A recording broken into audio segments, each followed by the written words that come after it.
mianatra eo a-tongotry Jesosy isan'andro.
Miarabantsika tsirairay avindray ary mirary ny soa indrindra sady ho anao amin'ity alatsinainy fa 17 volana aprily ity hianatra ny ten'Andriamanitra indray isika dia manasanao hiara hivavaka amiko.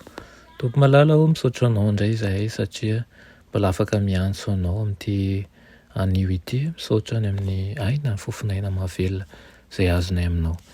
Tompo ampianaro izahay ankatoa anao mandrakariva ary ihany koa ahisafidiny lalana tsara tokony isoranay. Anaran'i Jesosy, amen. Lohateny lesonantsika androany dia manao hoe matahotra sy mankatoa an'Andriamanitra. Matahotra sy mankatoa an'Andriamanitra.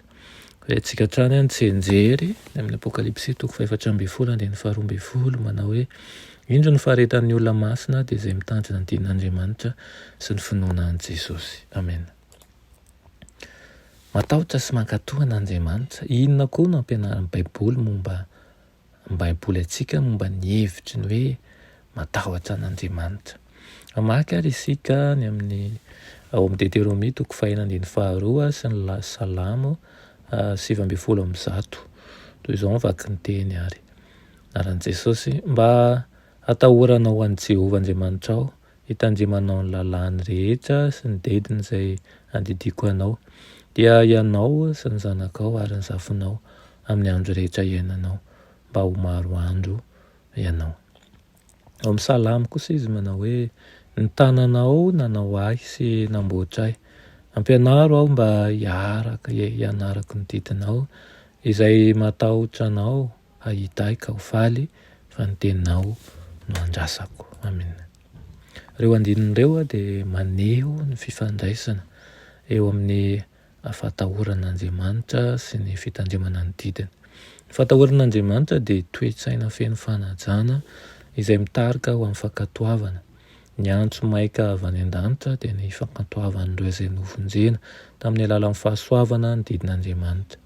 Tsy manome fahafahana ho antsika handika ny didin'Andriamanitra ny fahasoavana, manafaka antsika amin'ny fanamelohan'ny lalàna ny filazantsara fa tsy amin'ny andraikintsika hankatoan'izany. Tsy manafaka antsika amin'ny heloky ny lasantsika fotsiny ny fahasoavana fa manome antsika hery koa ho entintsika mivelona amin'ny fiainana feno fankatoavana an'Andriamanitra amin'izao an'izao.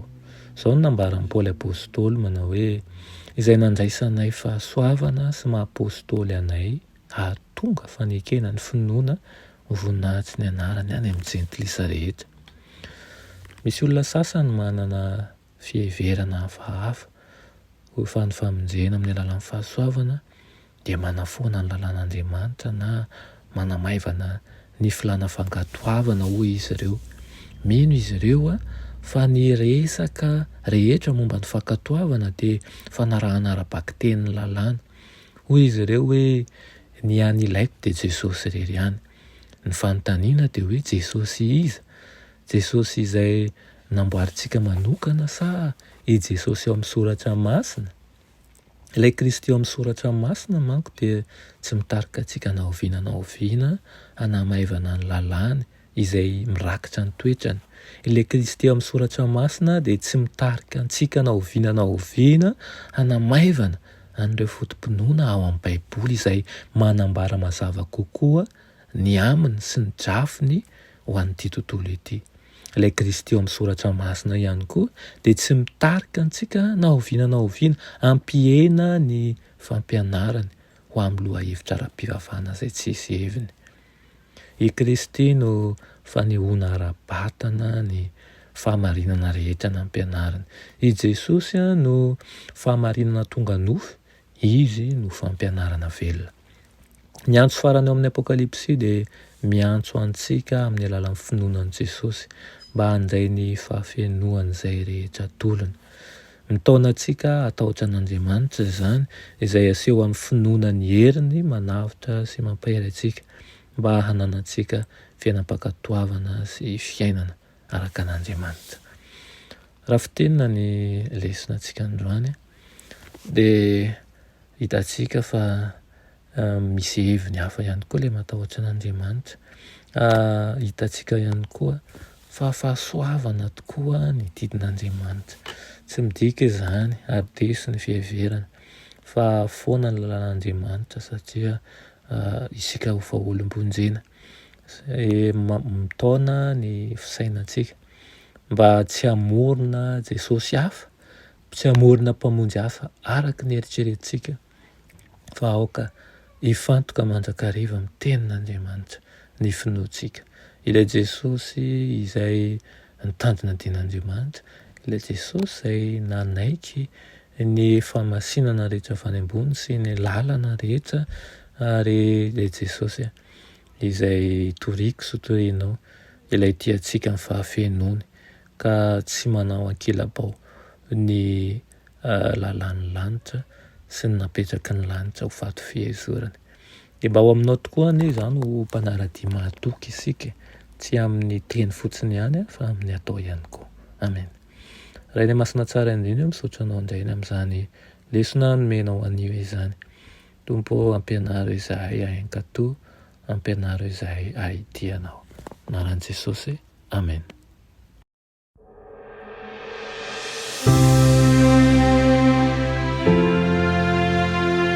Mianatra eo an-tongotry Jesosy isan'andro.